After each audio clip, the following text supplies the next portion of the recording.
तीसरी परीक्षा? ये आप क्या कह रहे हैं अंगराज?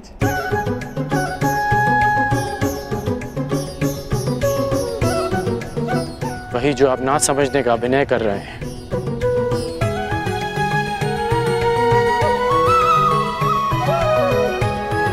मेरे गुरु परशुराम ने मुझे मानव के त्रिगुणीय व्यवहार को समझने का ज्ञान दिया है। मानव का व्यक्तित्व राज, सत्व और तम गुणों के संतुलन से बनता है।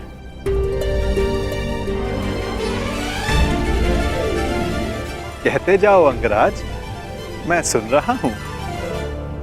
रजगुण मनुष्य को स्वार्थी बनाता है। इसके प्रभाव में मनुष्य अपनी सुविधा के लिए दूसरों को कष्ट देता है। इसलिए मेरी पहली परीक्षा में लक्ष्य प्राप्त करने के लिए मुझे जल जीवों का नाश करना था।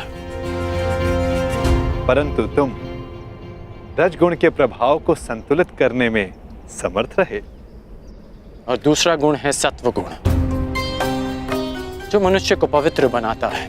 उसमें दया, प्रेम जैसे गुणों का संचार करता है। परंतु उस पर नियंत्रण ना रखा जाए तो ये भले बुरे में अंतर करने की मति हर लेता है। मनुष्य को हर ओर अच्छाई दिखती है, वो आभासी शांति को सत्य समझ लेता है और बुराई का अंत नहीं कर पाता। हाँ, परंतु तुमने सत्वगुण को भी नियंत्रण में रखा। आभासी शांति का आवरण भेद दिया। मेरे प्राणों की रक्षा के लिए तुमने उस सर्प का वध किया। हाँ, और अब मैं तीसरी परीक्षा की प्रतीक्षा कर रहा हूं, तमोगुण की परीक्षा।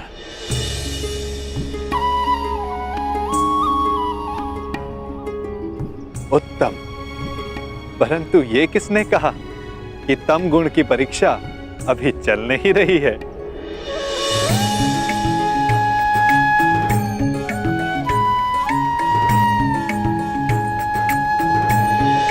तमोगुण अंधकार के भांति हमें भ्रमित कर देता है। ठीक कहा आपने कि तमोगुण की परीक्षा इस यात्रा के साथ ही प्रारंभ हो गई थी। इस यात्रा के प्रारंभ में ही मेरे सामने एक भ्रम का, एक माया का आवरण बनाया गया। परीक्षा यह थी कि मैं इस आवरण के पार देख पाऊंगा या नहीं। अति सुंदर। तो कुछ देख पाए अंगराज?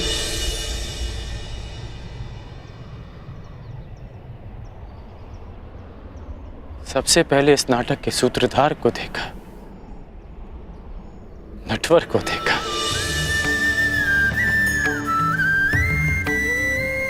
फिर उसे भी देखा जिसकी मुरली की धुन पर पूरी प्रकृति नाच उठती है। मुरलीधर को देखा, फिर उसे देखा जो जीवन से ज्ञान उस भांति मथ लेता है जैसे दूध में से माखन। माखन चोर को देखा,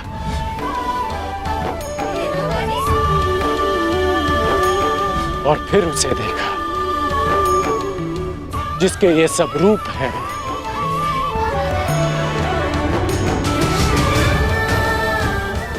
वासुदेव।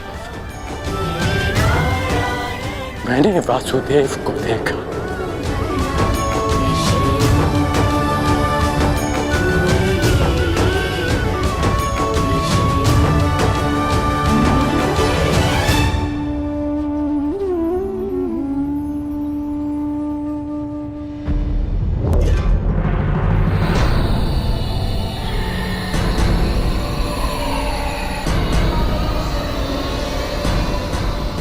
महाराज, यहाँ ना कोई सेना है ना वासुदेव। कहीं वासुदेव ने समर्पण का मन तो नहीं बना लिया? नहीं, यदि समर्पण करना होता तो वो कर्ण को अपने साथ नहीं ले जाता। कृष्ण या तो युद्ध करेगा या फिर से कोई छल? यही जानना चाहता था कर्ण कि तीनों गुणों के प्रभाव को नियंत्रित कर सकने की क्षमता तुम में है या नहीं। मैं संतुष्ट हुआ। इस जीवन में मैंने तुमसे अधिक विलक्षण पुरुष नहीं देखा। सूर्य देवता है, पर मनुष्यों में सूर्य तुम हो कर्ण। धन्य है तुम्हारी माता, धन्य है तुम्हारे पिता।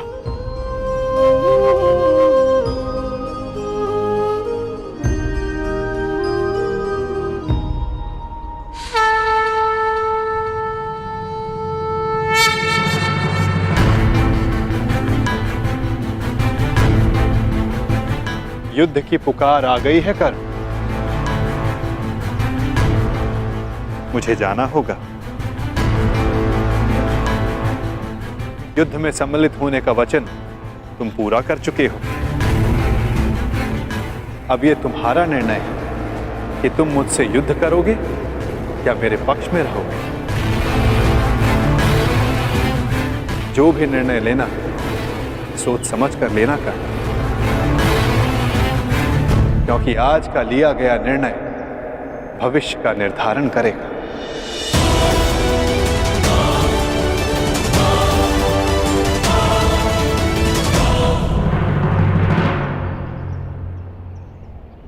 कृष्ण, रण छोड़! कहाँ है तू? फिर से रण छोड़कर भाग गया।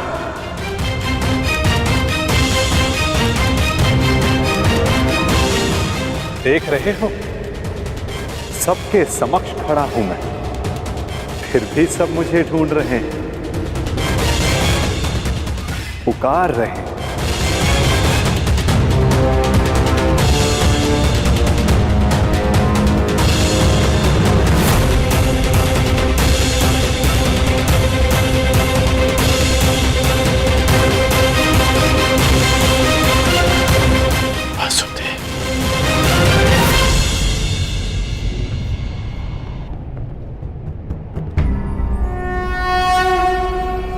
यदा यदा हि धर्मस्य ग्लानिर्भवति भारत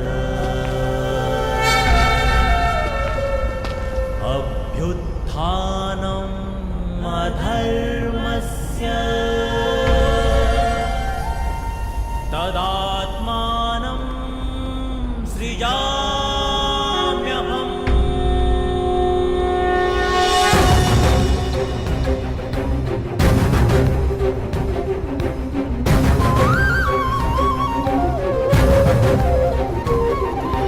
यदा यदा हि धर्मस्य ग्लानिर्भवति भारत अभ्युत्थानमधर्मस्य तदात्मानं सृजाम्यहम्।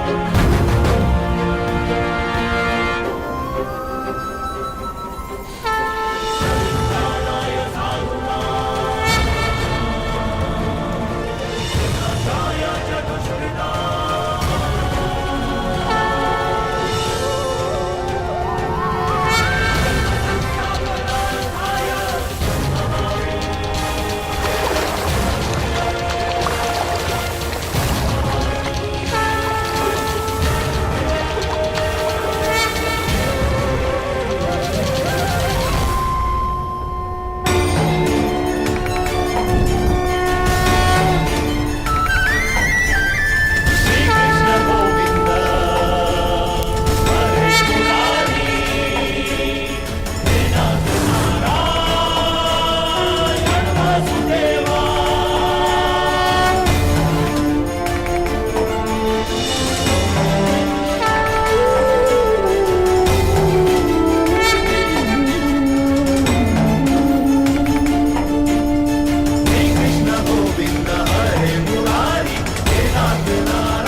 भी पहुंचा रणछोड़ अपने जीवन के अंतिम रण में।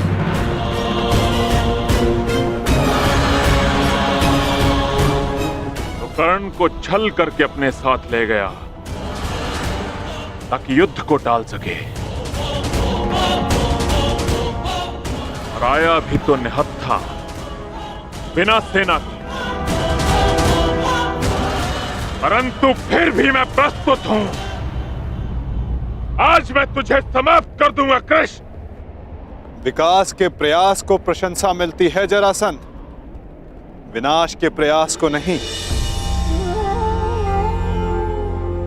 कितनी बार हमने युद्ध किया, क्या लाभ हुआ? सहस्त्रों सैनिक अकाल ही काल के ग्रास में समा गए। युद्ध तब श्रेष्ठ है जरासंध जब उसका लक्ष्य एक महान शांति हो, ना कि एक मिथ्य अभिमान की पूर्ति। मैं इस विनाश को रोकने का निमंत्रण देता हूं जरासंध, मित्रता का हाथ आगे बढ़ाता हूं, और इसका प्रमाण है कि मैं निशस्त्र आया हूं। अपने अहंकार की निद्रा त्यागो जरासंध, शांति का सूर्योदय चुनो। अरे जा रणछोड़, शांति कायरों की ढाल होती है, वीरों का आभूषण युद्ध होता है ग्वाले, युद्ध। अरे चुनौती स्वीकार कर। संसार की, मानवता की ढाल शांति है जरासंध। जिसके पास विनाश की शक्ति हो उसे शांति का विकल्प पहले चुनना चाहिए। वीर वो नहीं जो पल पल में युद्ध को उपस्थित हो जाए, वीर वो होता है जो जब तक संभव हो युद्ध को टाले। तुम्हारे नाम में ही संधि है, तो फिर क्यों युद्ध के कंकड़ से शांति का पात्र तोड़ते हो जरासंध? यदि शांति का पात्र छलका तो विनाश पहाड़ आएगा। मैं कोई मथुरा का ग्वाला नहीं जो तुम्हारी इन मीठी मीठी बातों में आ जाऊं। तुम्हारे उद्देश्यों के बाणों का जरासंध के कवच पर कोई प्रभाव नहीं पड़ेगा।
ये तुम्हारी दूसरी भूल है जरासंध, और मेरी अंतिम चेतावनी, शांति का अंतिम प्रयास।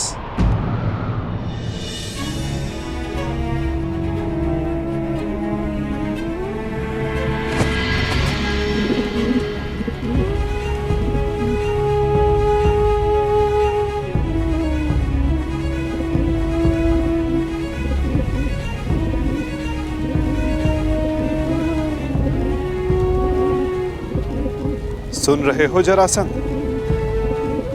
ये अबोध भी कह रहा है कि शांति रखो। इसके स्वर के बीच के विराम की शांति अनुभव करो जरासंध।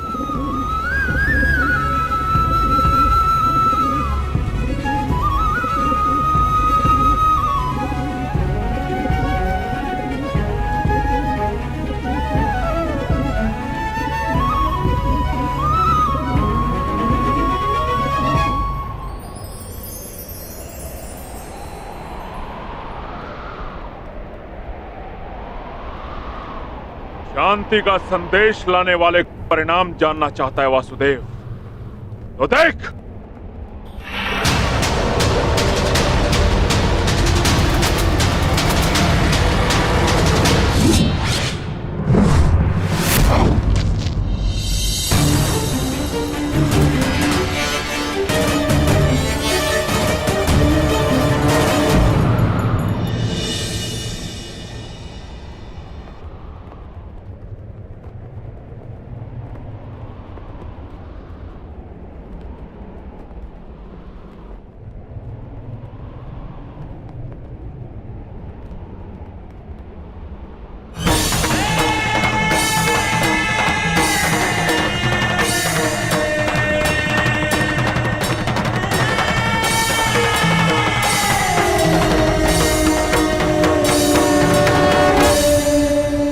मैं संधि प्रस्ताव लाया। तुमने शांति दूत का वध किया, मैंने शास्त्र से समझाने का प्रयास किया, तुमने शस्त्र उठाया।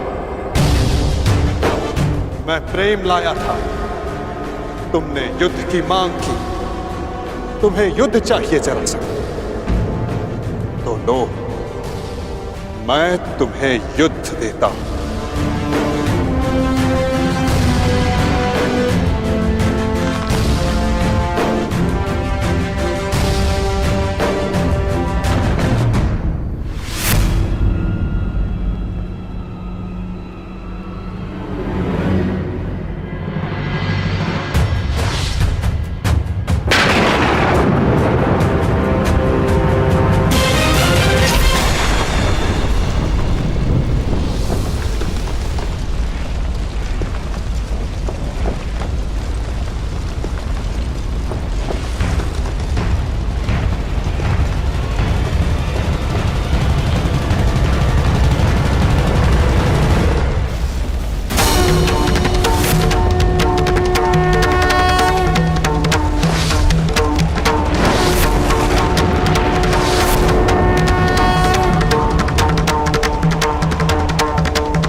हर पाप के मार्ग में आना मेरा कर्तव्य है, परंतु नियति के मार्ग में आना मेरा अभ्यास नहीं। तुम्हारी मृत्यु किसी और के हाथों लिखी है जरासंध, इसलिए आज मैं तुम्हें पुनः जीवन दान देता हूं।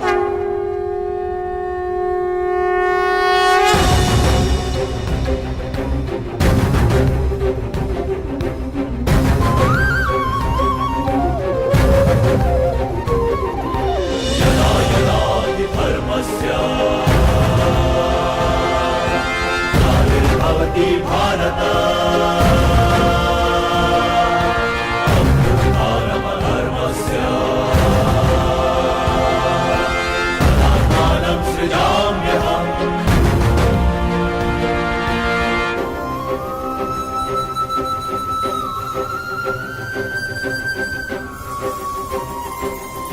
परित्राणाय साधूनां विनाशाय च दुष्कृताम्।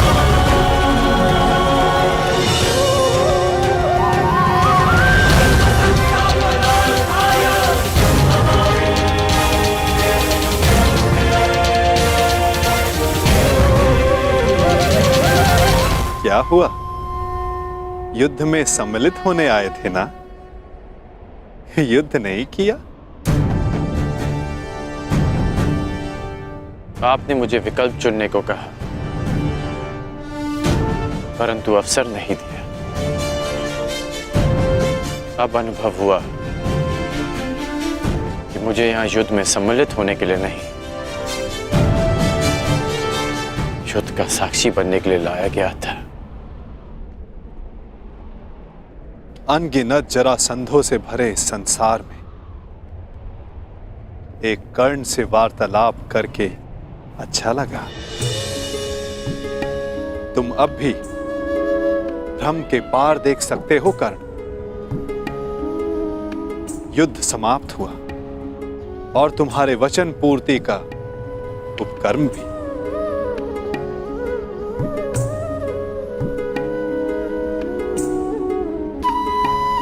तो प्रस्थान करें?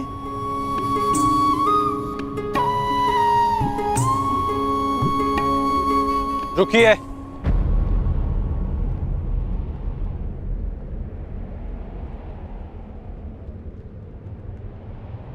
वासुदेव,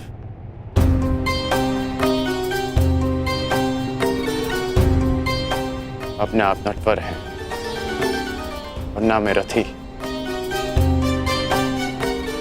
इसलिए अब ये रथ मैं चलाऊंगा। अब आपका सारथी मैं बनूंगा वासुदेव। मैं सदा नटवर था और सदा नटवर ही रहूंगा अंगराज। नियति ने हमारी जीवन यात्रा में तुम्हारा रथी होना निश्चित किया है और मेरा सारथी होना।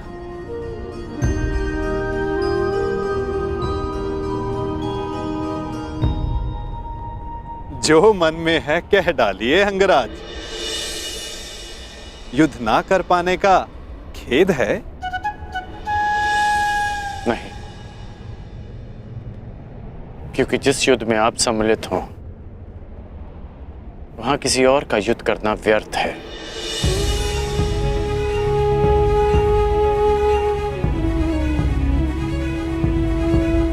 नियति के चक्र को कौन समझ पाया है कर्ण?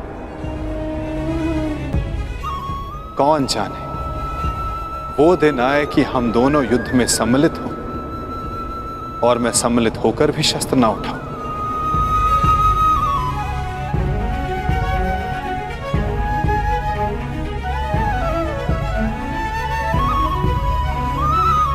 अरे अरे, इतना गंभीर क्यों हो गए? मेरी हर बात पर विश्वास करोगे तो चले जाओगे, और यदि मेरी हर बात पर अविश्वास करोगे तो अधिक चले जाओगे। अब सोचने में ज्यादा समय व्यर्थ मत करो कर्ण, रथ पर बैठो। क्या अब भी कोई यात्रा शेष है?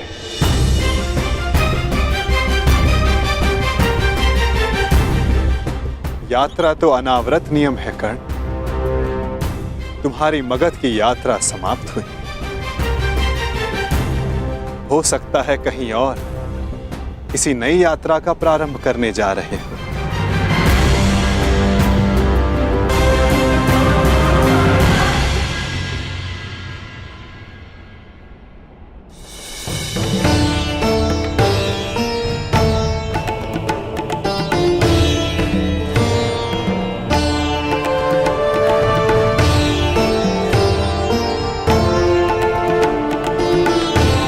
यात्रा मंगलकारी हो पुत्रों।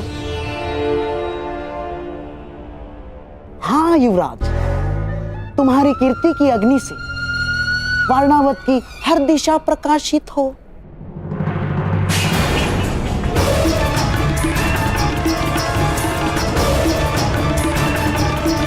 पहना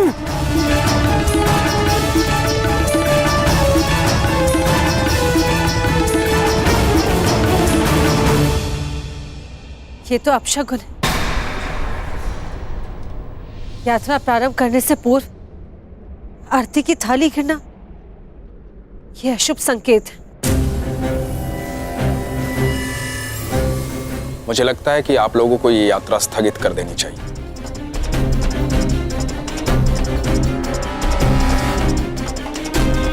शास्त्रों में लिखा है, किसी भी शुभ मुहूर्त में कोई विघ्न आए तो उसे टालना ही उचित है।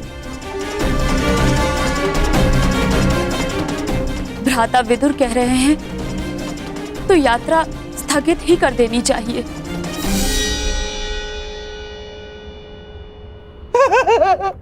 क्या क्या कह रहे हो बहना?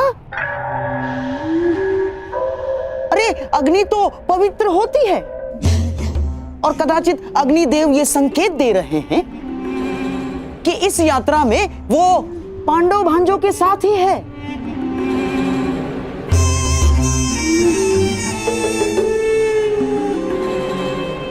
परंतु महामंत्री आप तो स्वयं नीति कुशल हैं। वारणावतवासी युवराज युधिष्ठिर की प्रजा है और वहां उनके और बहन कुंती के सत्कार में विशेष प्रबंध कर दिए गए हैं। और अब यदि यह यात्रा स्थगित हुई तो न केवल प्रजा का उत्साह भंग होगा बल्कि प्रजा में यह संदेश भी जाएगा कि युवराज युधिष्ठिर केवल एक अपशकुन के भय से अपने कर्तव्य से पीछे हट गए ना।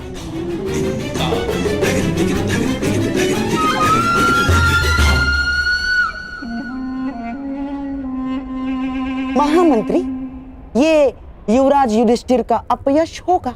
परंतु यहाँ युवराज की सुरक्षा का प्रश्न है। सुरक्षा? महामंत्री, जिसके साथ भीम और अर्जुन जैसे महाबलशाली भाई हों, जिन्होंने पांचाल को बात ही बात में परास्त कर दिया हो, उन्हें किसका भय? मामा श्री का मत उचित है काका श्री, परंतु आपकी मंत्रणा भी आवश्यक है। यदि आप कहेंगे तो हम नहीं जाएंगे।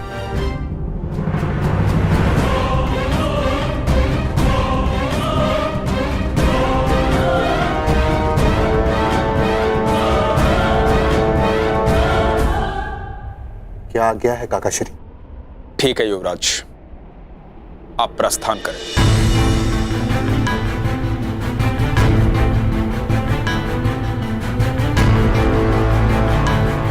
यात्रा मंगलमय हो।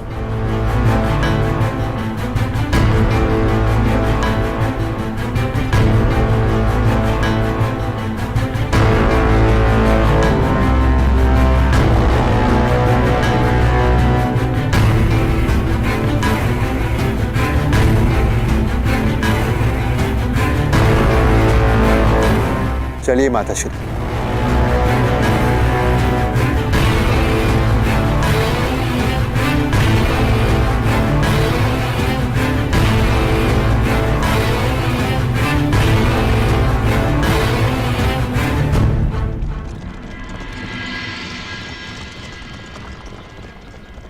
अंतिम विदाई युवराज, अंतिम विदाई। अब कदाचित हस्तिनापुर तुम्हारा मुख कभी न देख पाए।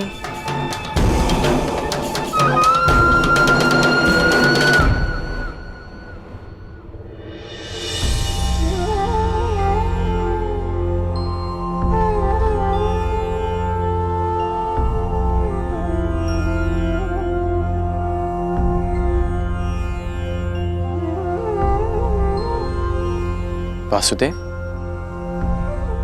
अभी आपने कहा कि दूसरी यात्रा प्रारंभ हो रही है, तो फिर आप बीच में क्यों रुक गए? विचार कर रहा हूं अंगराज कि कुछ यात्रा यदि प्रारंभ ना की जाए तो भविष्य पूर्णतः भिन्न हो सकता है।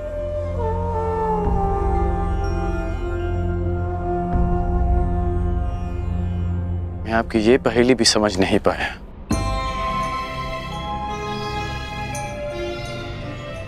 हर पहेली का उत्तर हमारे चयन में होता है अंगराज,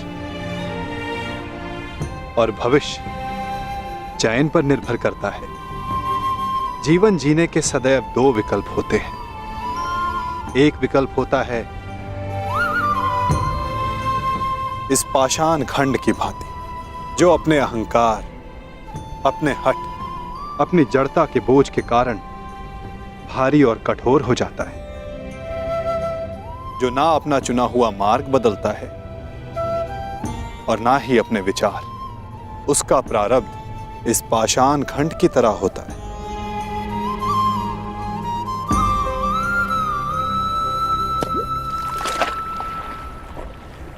जल में डूब जाना। और दूसरा मार्ग वासुदेव?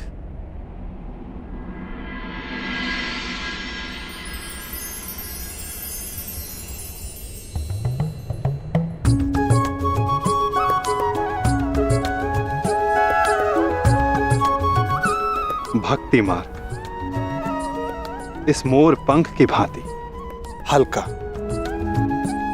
जो वायु के वेग में बहता है।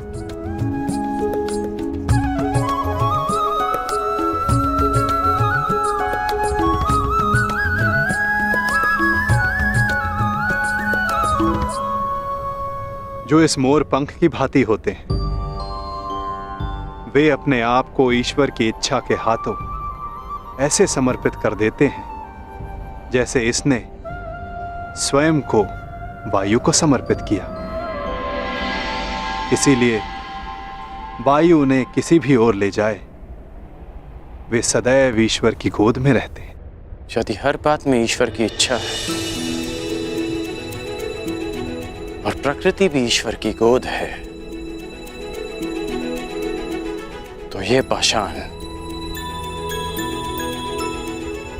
ईश्वर की गोद में ही गया है। तो इस प्रकार तो ये दोनों मार्ग एक ही हुए ना वासुदेव? पाषाण हो या पंख, वायु के साथ बहें या जल में मग्न हो जाएं, रहना तो ईश्वर के साथ ही है।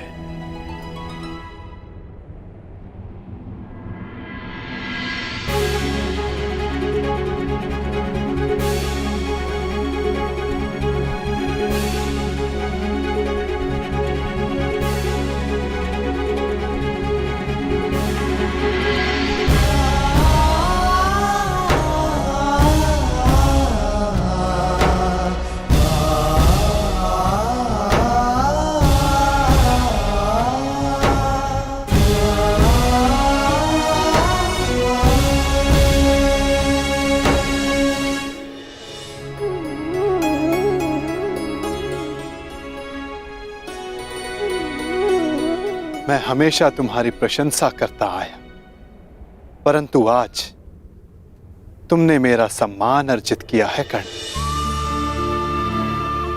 तुमने वो समझ लिया जिसका ज्ञान पाने में ऋषि मुनि अपना सारा जीवन बिता देते हैं। कोई पाषाण खंड नहीं, कोई मोर पंख नहीं। यदि कुछ महत्वपूर्ण है तो कर्म और कर्म के परिणाम। कुछ महत्वपूर्ण है तो हमारा चुना हुआ मार्ग।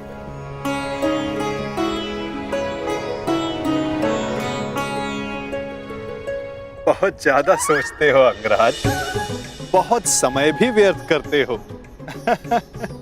अब यहीं रहना है या आगे चलें? रुके तो आप हैं वासुदेव। कहा था ना, जीवन मार्ग में रुककर देख लेना चाहिए कि लक्ष्य उचित है या नहीं,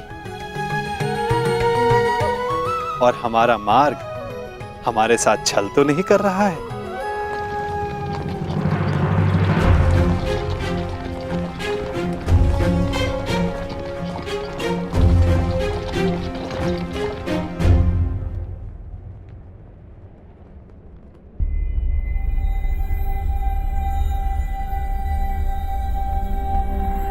ये दो रथ क्यों वासुदेव?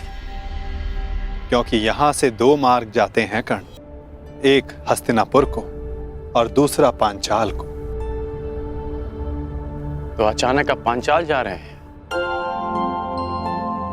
कहीं इसका संबंध पाषाण खंड और मोरपंख के चुनाव से तो नहीं? नहीं कर, आवश्यक नहीं कि हम केवल पाषाण खंड या मोरपंख ही हों। कभी कभी कर्म के साथ साथ निमित्त भी महत्वपूर्ण होता है। हम में से कुछ पाषाण पानी के लिए निमित्त होते हैं, मोरपंख के लिए वायु का, और निर्माण के लिए अग्नि का। निर्माण के लिए अग्नि का? परंतु अग्नि तो सब भस्म कर देती है। हाँ, परंतु यही अग्नि पवित्र भी करती है अंगराज। और ऐसी ही एक अग्नि का साक्षी बनने जा रहा हूं मैं, जो एक पिता के मन में उत्पन्न हुई। वो अग्नि जो एक दिन सब पवित्र कर देगी।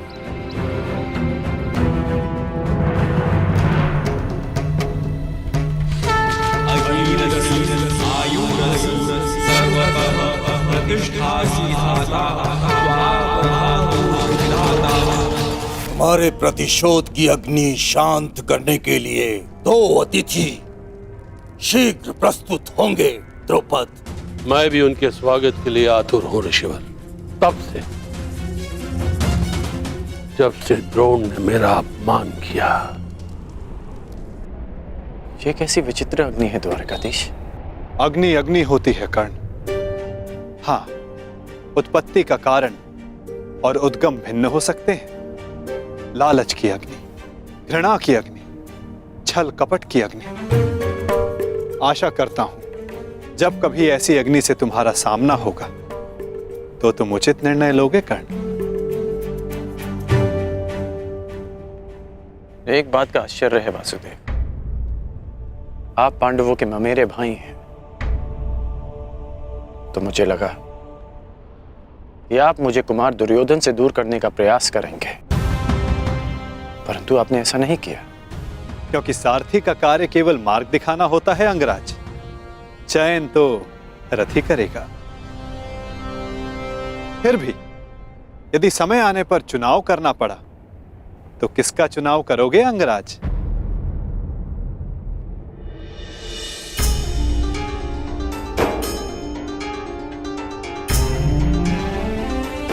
मित्र दुर्योधन का। इसलिए नहीं कि मैं उनके प्रत्येक कर्म को उचित मानता हूं, परंतु इसलिए कि उन्होंने मेरी तब सहायता की जब सबकी दृष्टि में मैं तुच्छ था।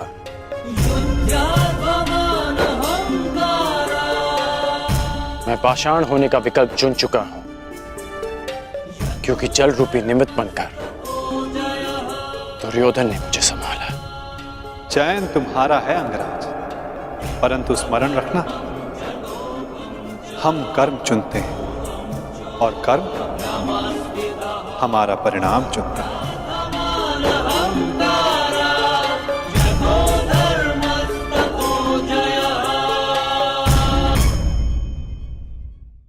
यदि समय आने पर चुनाव करना पड़ा तो किसका चुनाव करोगे अंगराज? मित्र दुर्योधन का। चयन तुम्हारा है अंगराज, परंतु स्मरण रखना, हम कर्म चुनते हैं और कर्म हमारा परिणाम चुनता है। और कुपक्ष में होने से कुपरिणाम भोगने की संभावना अधिक होती है कर्ण। तब भी मैं मित्र दुर्योधन को ही चुनूंगा। प्रणिपात वासुदेव।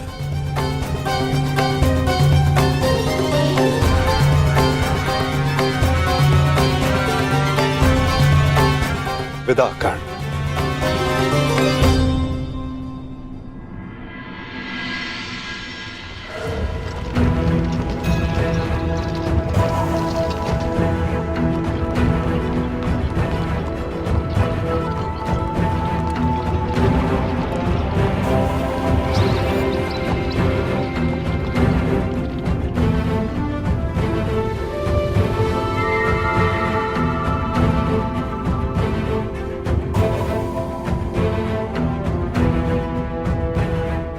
अति सुंदर। विश्वास नहीं होता कि भ्राता दुर्योधन आपको इतनी सुंदर भेंट दे सकते हैं। समय के साथ सब बदलता है अनुज। खट्टी कैरी भी समय के साथ बदलकर मीठा आम बन जाती है।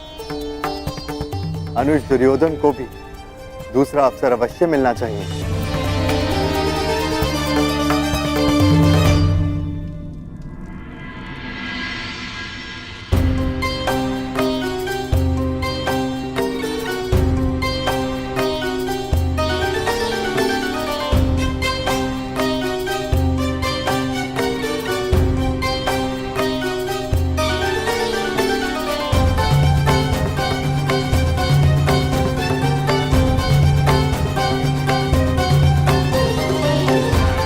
अद्भुत अद्भुत महल बनाया है पुरोचन ने। समझ में नहीं आता ये वास्तविक भवन है या भ्रम। मैं तुमसे सहमत हूं अनुज, परंतु इतनी सुंदर वस्तुएं सदैव भ्रम और छल ही होती है।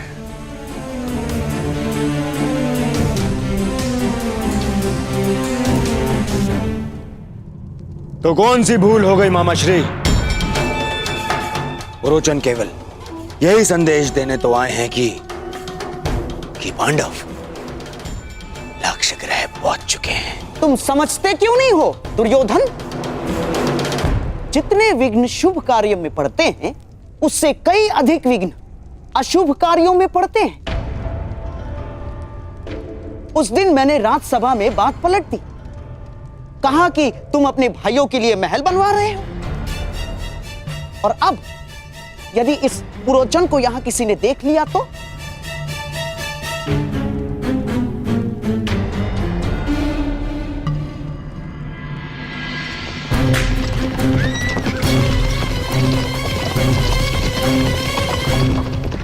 मत भूलो, षड्यंत्र तभी सफल होते हैं जब तक वो गुप्त रखे जाते हैं। भेद खुल जाने पर सारा खेल समाप्त, सफा चट।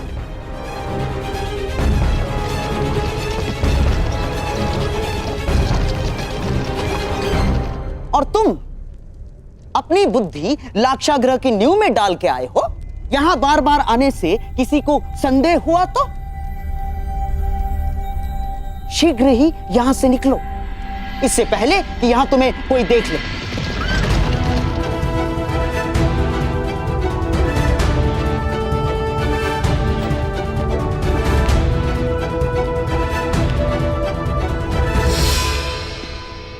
जी मैं तो बस ये पूछने आया हूं कि मुखाग्नि कब देनी है? शीघ्र, शीघ्र, अति शीघ्र। समझ गए? मामाश्री, परंतु यदि सब कुछ इतना ही शीघ्र हुआ तो भी तो लोगों को संदेह हो ही जाएगा ना। संदेह तो किसी भी स्थिति में तुम पर ही आने वाला है मेरे होने वाले सम्राट। परंतु मैं ये चाहता हूं कि बस ये संदेह पांडवों के अंत के पश्चात ही हो, उससे पूर्व नहीं ना।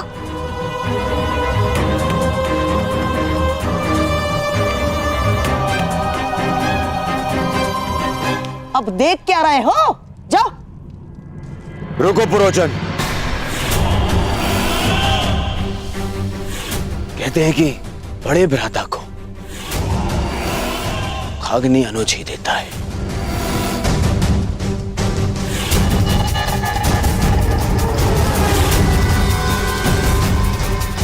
तो फिर मैं अपने कर्तव्य को कैसे भूल सकता हूं? जाओ, ये ले जाओ पुरोचन। मेरे भाइयों की चिता तुमने सजाई है, परंतु उनकी मुखाग्नि मेरी ओर से ही होनी चाहिए।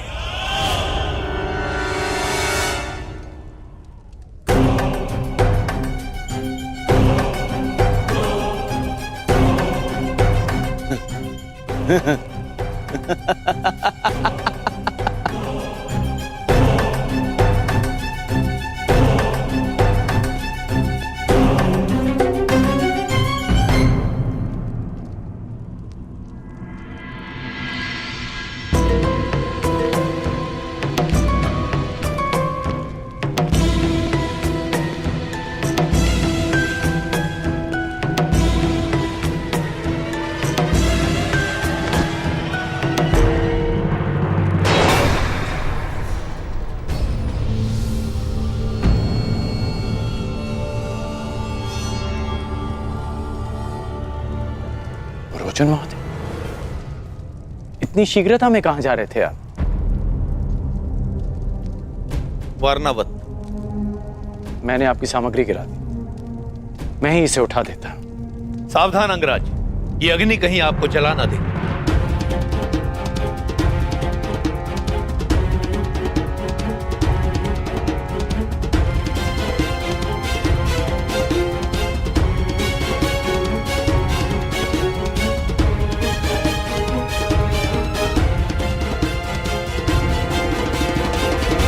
ये अग्नि लिए कहां जा रहे हैं आप?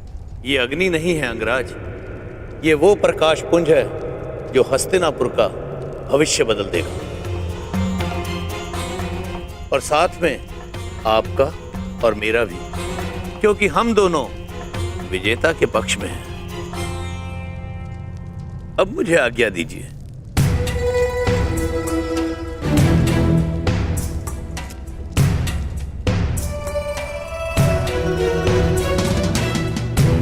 अग्नि,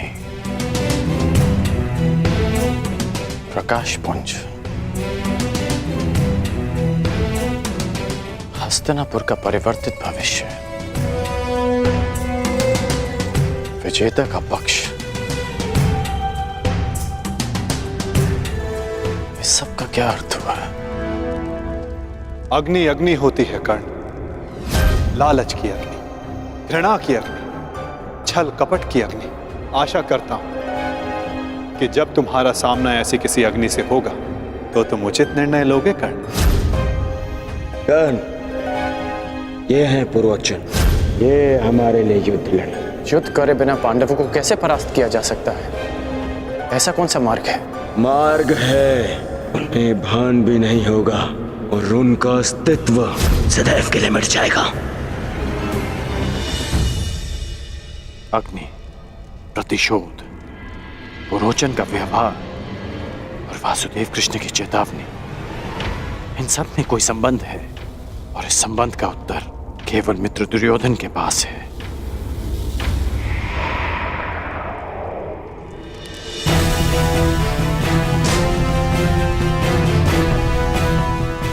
मुहूर्त आ गया है पांचाल राज।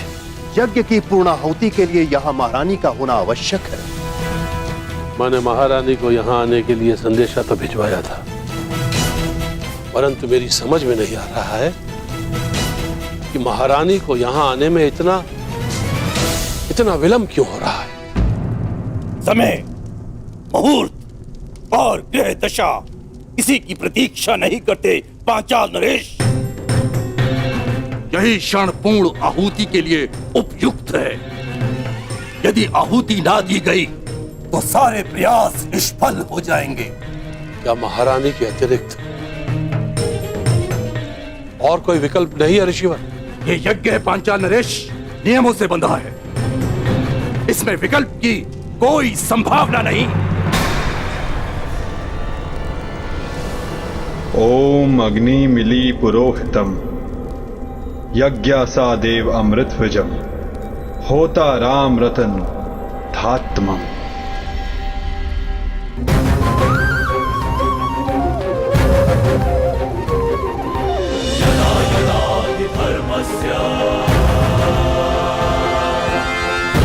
भवति भारत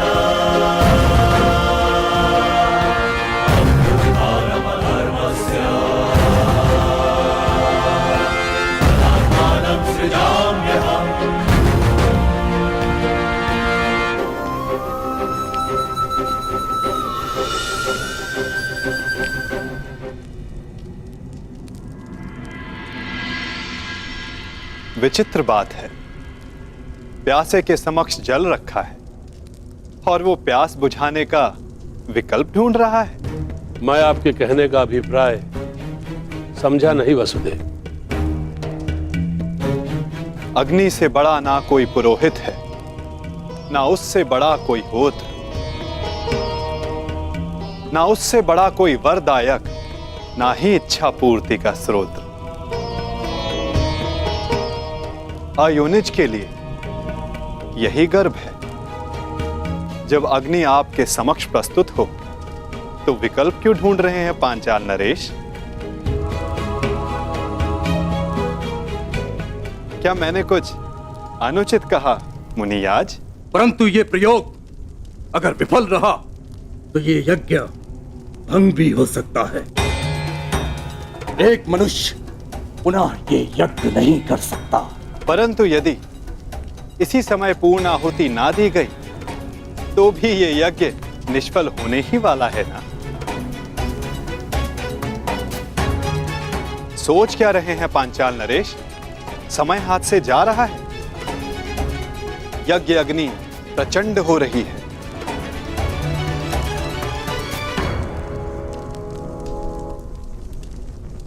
कहीं आपकी इच्छा पूर्ति से पूर्व ही ये शांत ना हो जाए। निर्णय ले लीजिए पांचाल नरेश।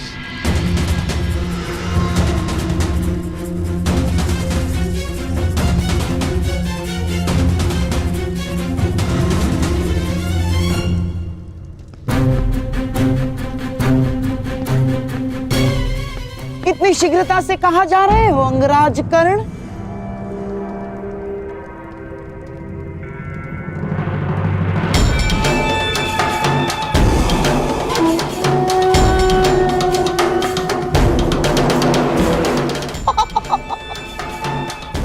इतनी भी क्या शीघ्रता कर्ण? मुझे अभी अपने मित्र दुर्योधन से मिलना है। परंतु वो संभव ही नहीं, क्योंकि इस समय कुमार दुर्योधन यहां है ही नहीं। मुझे आप पर विश्वास नहीं गांधार नरेश। मुझे ज्ञात है कि मेरा मित्र यहीं है। हाँ?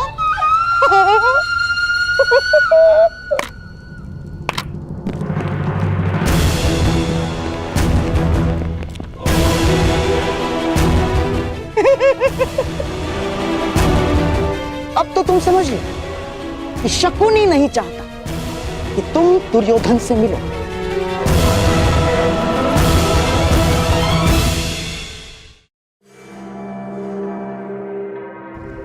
सिंह को मेमने नहीं रोक सकते गांधार राज।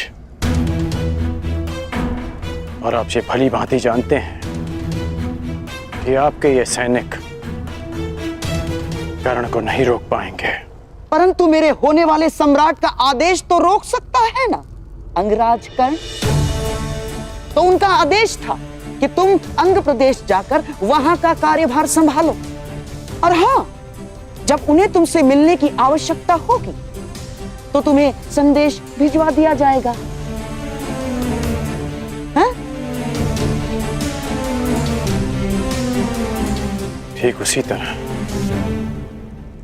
जिस तरह पुरोचन को संदेशा भिजवाया गया था।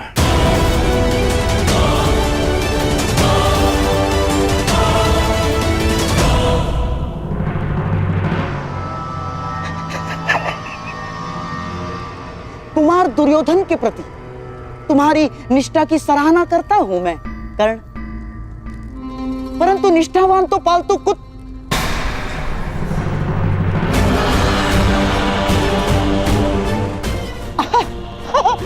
मेरा तात्पर्य है कि पालतू जीव भी होते हैं कर्ण। उन्हें अपनी सीमा में रहना उनके हित में होता है। इसीलिए शकुनी चाहता है कि तुम अपनी सीमा में रहो। अंग लौट जाओ।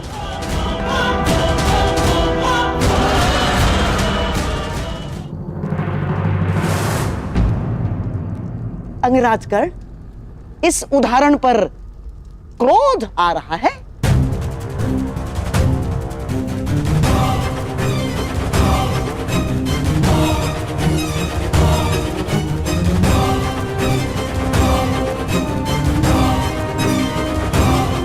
एक क्षण के लिए तो लगा कि आप मेरी तुलना पालतू जीव से कर रहे हैं, परंतु फिर अनुभव हुआ कि ना मैं अपनी बहन के ससुराल में रह रहा हूं और ना ही अपने भांजे की कृपा पे पल रहा हूं।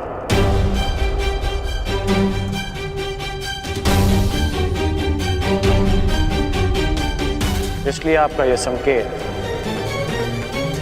स्वयं आप ही के लिए था, गांधार राज।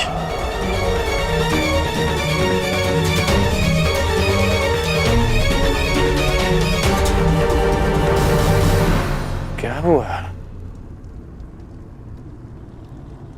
मेरे उद्धारण पर क्रोध आ रहा है?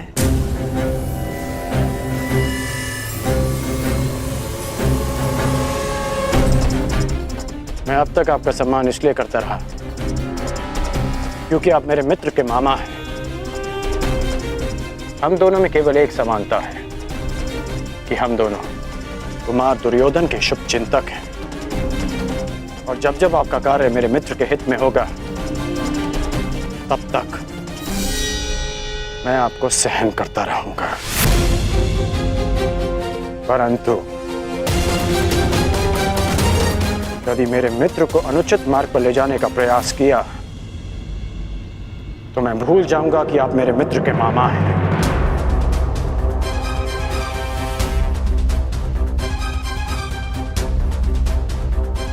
और उस समय आपका अंत उस पालतू जीव की भांति होगा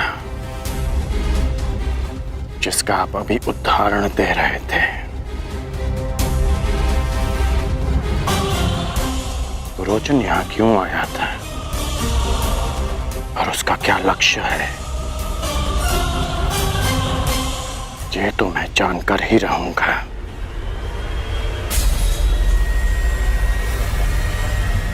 प्रणिपात मामाश्री।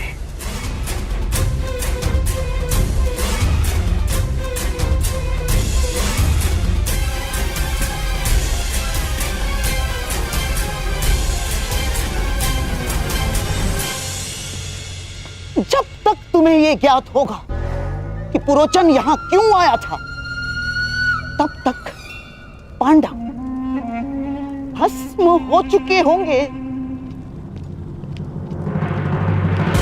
पांडव कहीं दिख क्यों नहीं रहे? और इस मंतव्य को पूरा करने के मध्य शकुनी को कोई नहीं रोक सकता, ना कोई नहीं, तुम भी नहीं अंगराज कर्ण।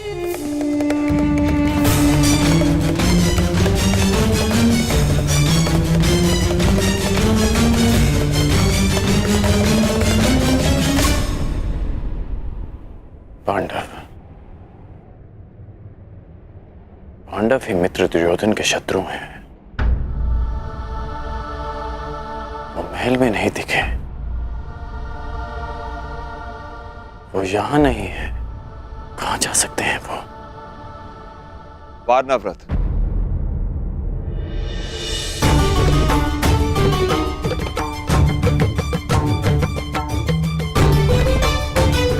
पिताश्री,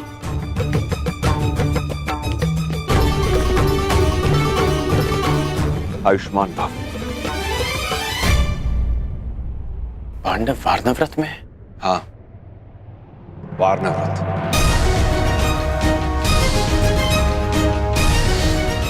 पुरोचन महोदय, इतनी शीघ्रता में कहां जा रहे थे आप? वारनावत, ये अग्नि नहीं है अंगराज, ये वो प्रकाश पुंज है जो हस्तिनापुर का भविष्य बदल देगा।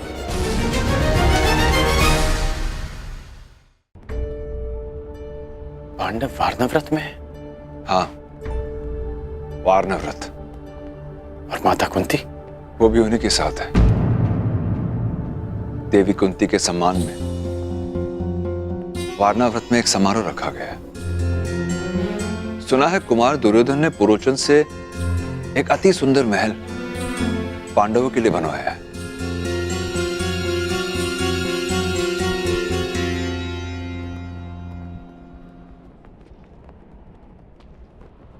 ये अग्नि नहीं है अंगराज, ये वो प्रकाश पुंज है जो हस्तिनापुर का भविष्य बदल देगा, और साथ में आपका और मेरा भी। पांडव वारनाव्रत में है और पुरोचन भी वहीं जा रहा था।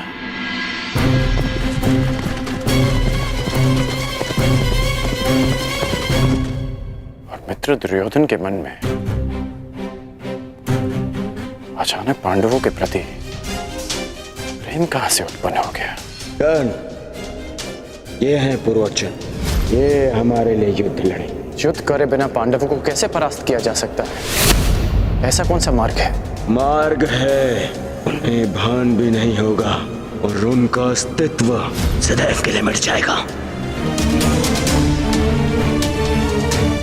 इसका अर्थ है कि वारनाव्रत में षड्यंत्र रचा जा रहा है।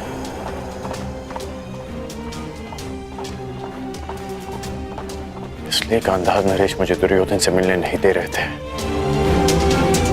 कहीं वासुदेव इसी कपट की अग्नि के विषय में सचेत तो नहीं कर रहे थे मुझे? क्या सोच रहे हो पुत्र? कुछ नहीं पिताश्री, मुझे शीघ्र ही जाना होगा।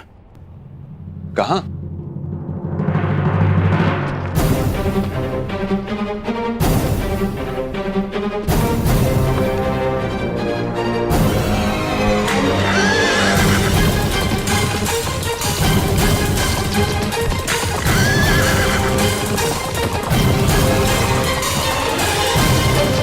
जो समय पर निर्णय नहीं लेता, समय उसे कभी क्षमा नहीं करता पांचाल नरेश।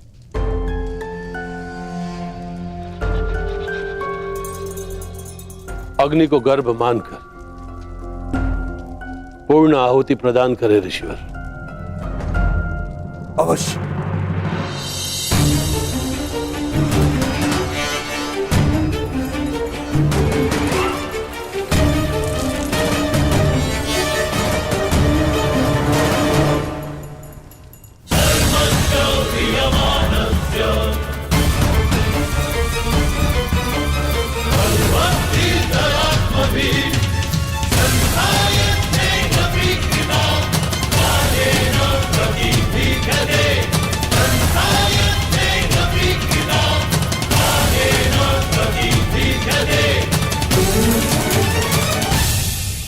वसुदेव, मेरी ये आहुति सफल होगी ना? ये मैं कैसे बता सकता हूं पांचाल नरेश?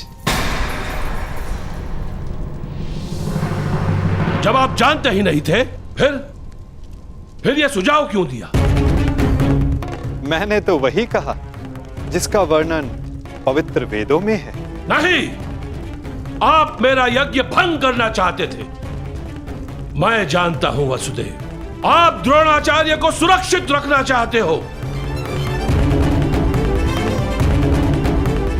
मैं ये कैसे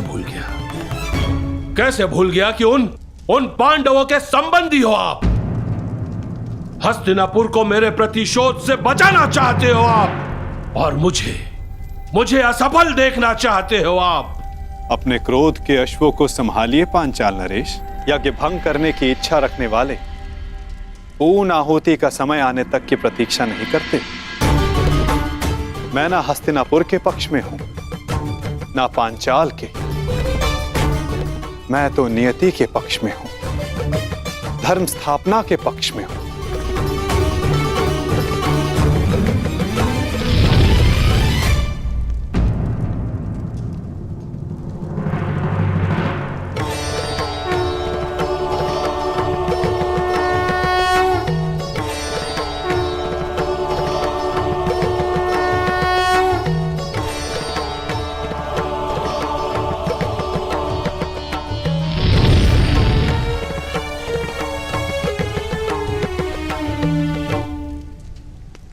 यज्ञ सफल रहा।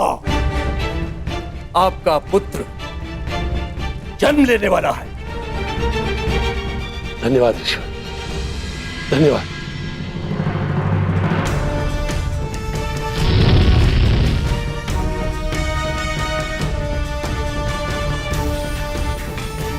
मुझे क्षमा कर देना वासुदेव। मेरे समक्ष एक समस्या उत्पन्न हो गई थी। उसी क्षण आपका आना हुआ। ये संयोग नहीं था, ये प्रारब्ध था। आप यहां मेरी सहायता के लिए आए हो। ना कुछ संयोग होता है, ना कुछ प्रारब्ध। कुछ होता है तो केवल कर्म पांचाल नरेश, और उनके फल।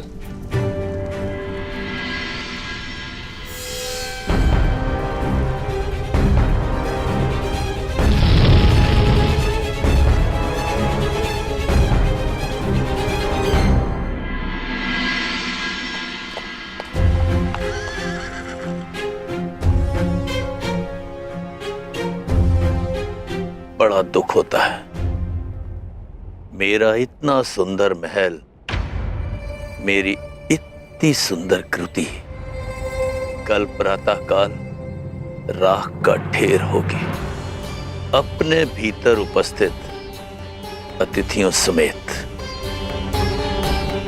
अपना भविष्य उज्जवल करने के लिए मुझे अपने हाथों ही अपनी इस सुंदर कृति को ज्वाला देनी होगी।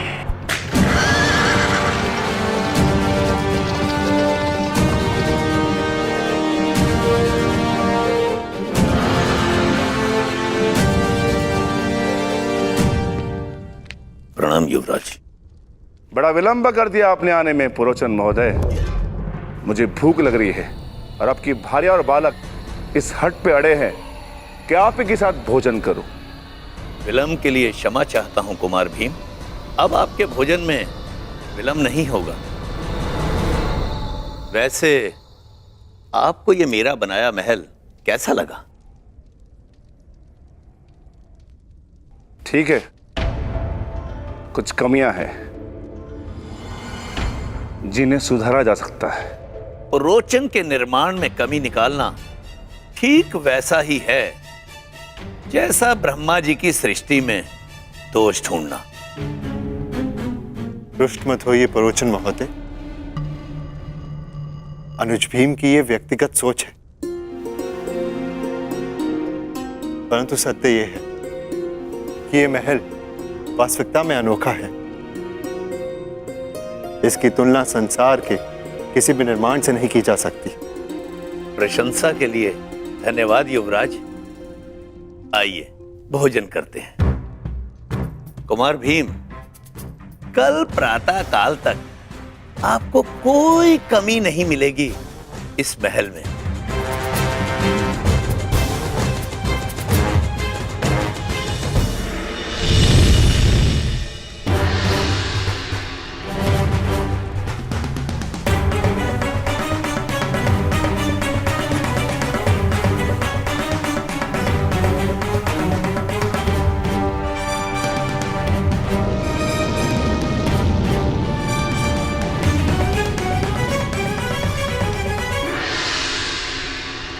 अग्नि कुंड से उत्पन्न अग्नि की भांति अधीर,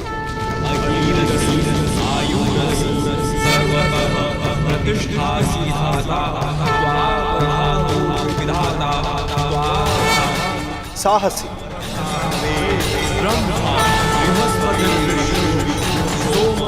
भव्य और विनाशक आपका ये पुत्र धृष्टद्युम्न कहलाएगा।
स्वागत है पुत्र।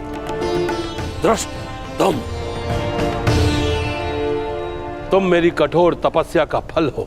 तपस्या का फल उद्देश्य पूर्ति पर ही प्राप्त होगा। मेरे जन्म का उद्देश्य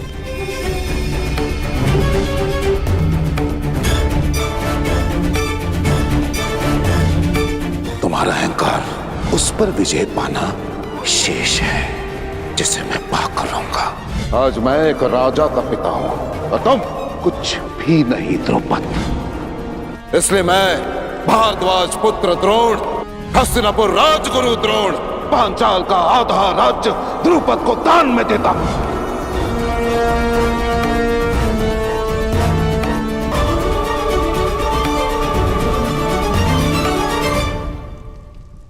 अपने पिता का प्रतिशोध पूरा करना। मेरे हृदय में जो प्रतिशोध की अग्नि जल रही है, उस अग्नि में मुझे द्रोण की आहुति चाहिए। तुम्हें अपने पिता का मान सम्मान और प्रतिष्ठा और पांचाल का गौरव और वैभव फिर से लौटाना होगा। आपकी तपस्या पूर्ण होगी पिताश्री, आज्ञा दीजिए। यज्ञ अग्नि से जन्म लेने वाले यज्ञसेन दृष्टद्युम्न, संसार में जन्म लेने वाले किसी न किसी कारणवश जन्म लेते हैं, परंतु लक्ष्य साधने का एक समय निश्चित होता है।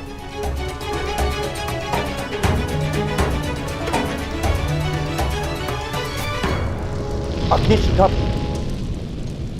फिर से विराट हो गई है।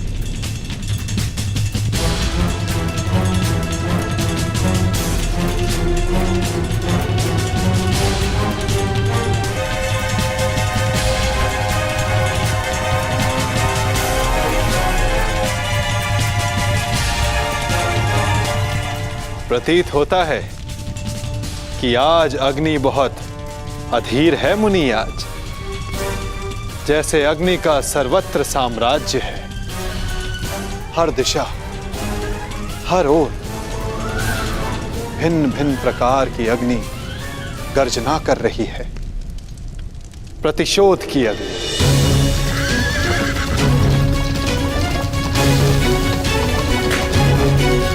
कपट की अग्नि, विनाश की अग्नि, विनाश की अग्नि, विनाश की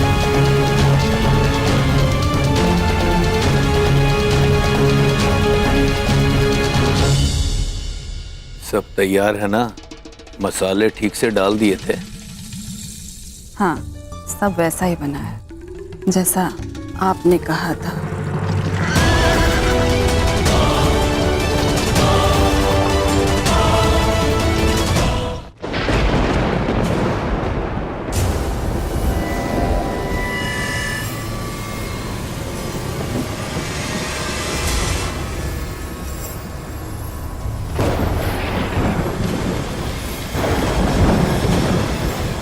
यज्ञ अग्नि बहुत प्रबल है। यह स्थान इतनी ऊर्जा सहन नहीं कर पा रहा है।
कुछ को ज्ञात है कि तुम आ रही हो, कुछ नहीं जानते कि तुम आ रही हो। परंतु सबको तुम्हारी प्रतीक्षा है, क्योंकि नियति तुम्हारे आगमन की प्रतीक्षा कर रही है।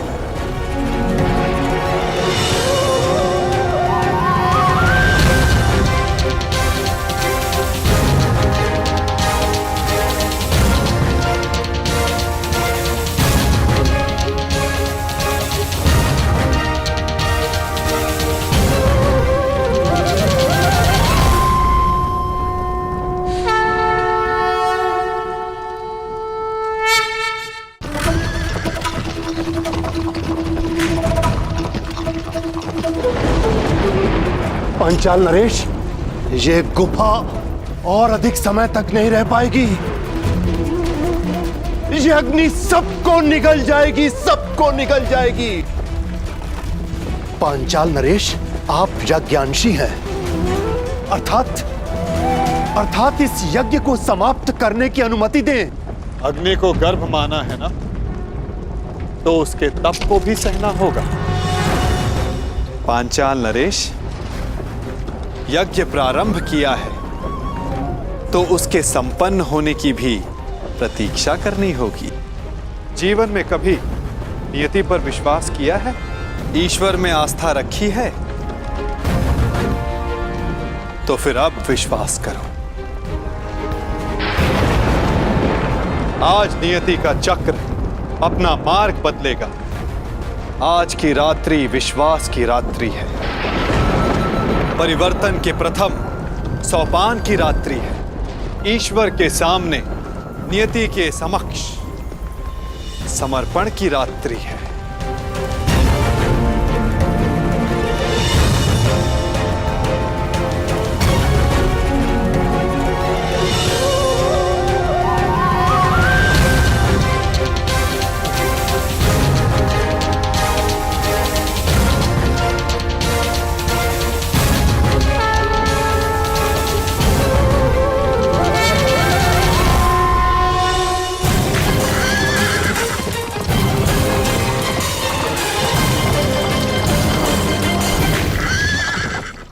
खाइए युवराज, महाराजा ने अपने हाथों से ये भोजन तैयार किया है। सुस्वाद तो है ना? आप रहने दीजिए, हम स्वयं ले लेंगे। नहीं नहीं युवराज माता, आपको, युवराज और इनके भ्राताओं को भोजन कराना तो परम सौभाग्य की बात है। और कौन जाने कि फिर ये अवसर मिले या ना मिले।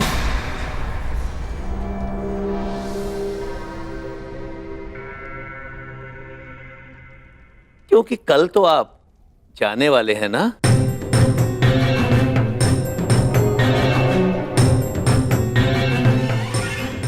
अर्थात कल वर्णावत में आपका सत्कार होगा ना? फिर आपके पास कहां समय शेष होगा इस निर्धन का सत्कार लेने का। मैं आज कृतार्थ हुआ और मेरा ये भवन भी कृतार्थ हुआ जिसमें आपका आगमन हुआ।